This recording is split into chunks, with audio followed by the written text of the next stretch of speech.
Hello and welcome to Freedom Watch. I'm Judge Andrew Napolitano here defending freedom, defending your natural rights, and defending your right to have a government that stays within the confines of the Constitution.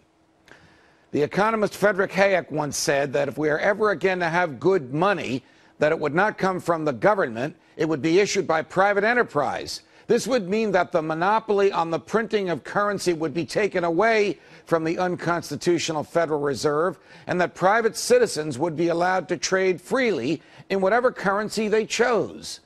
Hayek's reasoning behind this was that in the event of a currency failure, you would not have all those who held a certain currency prone to enormous danger. If, for example, the Federal Reserve overprinted, if the Federal Reserve overprinted and there was a dollar collapse, then those who wisely held other currencies and commodities would be spared the consequences of the collapse that comes from the central planning of the monetary system.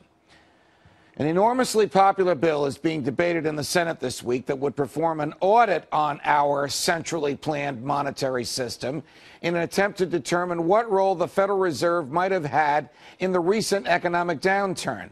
Popular that it is with the public and the Congress, but apparently not popular with this administration, as we've learned that President Obama has dispatched none other than his Chief of Staff, Rahm Emanuel, and the chair of the Federal Reserve, Ben Bernanke, to stop this legislation, which has passed the House of Representatives and is moving through the Senate.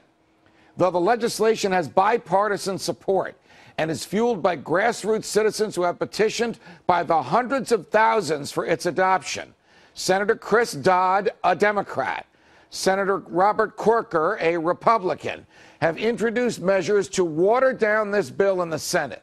For decades, the American people have been told that the Fed's secrecy was good for them. And now the central planners are pulling out all the stops to kill this legislation before it reveals who's received the Fed's money. Joining me now is the author of the bill to audit the Fed, the author of the bestseller, End the Fed, Congressman Ron Paul. Congressman, welcome back to Freedom Watch. Thank you, Judge. Good to be with you. Just to clarify a couple of things first. The other day you used the phrase corporatism. I think I have it right. What did you mean by that? Well, you know, that term was first brought out, I think it was with Mussolini. He didn't want to be called a fascist, so he said it's a corporatist or corporatism that he was advocating. To me, it just means the corporations are too close to the government. They're partners in crime. And Mises, the great Austrian economist, said that this is the case. Interventionist economics brings this about, but it always leads to some form of socialism. And fascism, where even the ownership might remain in the hands of the corporations, can still be socialistic in nature. In any case, corporatism is not much softer than calling somebody a socialist. I just think it's a more accurate economic term to use. Well, we're witnessing the bizarre phenomenon here. One would think that shareholders of corporations and management of corporations would want the government off their backs. But in this day and age, in America in 2010, we see governments that almost welcome getting in bed with, we see corporate officials that almost welcome getting in bed with the government, sort of a fascism or a corporatism by wish or by will, if you will. Is that what you're talking about? I mean, we talking about Goldman Sachs saying to Carl Levin, yes, we want you to regulate us? Yeah, I think it is. I think most people can understand the Goldman Sachs and the big banks, but even mainstream corporations, and I don't want to pick on anybody in particular, but groups like the Chamber of Commerce aren't all that great, because I came out the lowest rated Republican in the whole Congress for defending the Chamber of Commerce's positions. But then they listed the positions that I didn't agree with them on, and they were all subsidies to big business. So that to me is a sad state of affairs.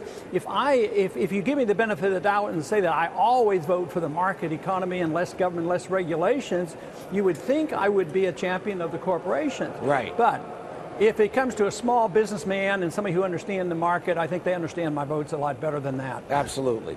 All right. H.R. 1207, your bill to audit the Fed. It was added to some monstrosities in the House of Representatives, and it passed as part of those monstrosities. And correct me if I'm wrong, you were compelled by conscience to vote against it because of the regulatory features to which it was added. Do I have that right? Right.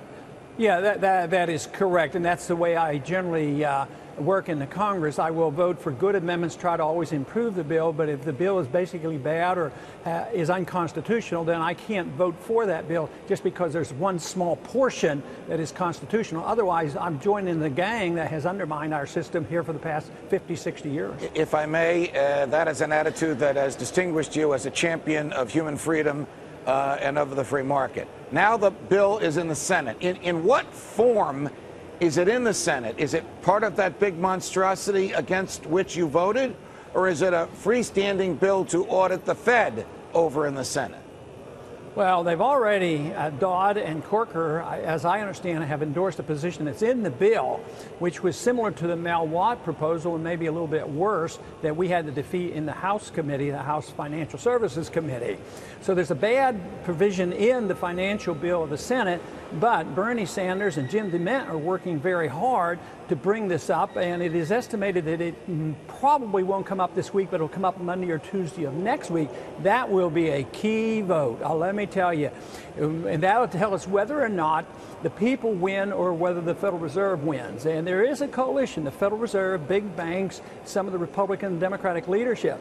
But isn't it amazing that we can get this far when we have all the groups in favor of the audit and transparency? We have principled liberals, principled progressives, the libertarians, the conservatives, the constitutionalists, the grassroots Americans, the Tea Party people. They all want transparency of the Fed, and yet we're on the verge of losing this. So right now the ball is in Senator Reid's court, and he is the one that could make the difference. So I hope people, if they happen to know the senator, maybe they can call him up and ask him what he's going to do. Well, if you look at who's introducing in the Senate, you're right. You have arguably the most conservative voting record in the Senate, Jim DeMint of South Carolina, and the most liberal, calls himself a socialist, right. Bernie Sanders of Vermont.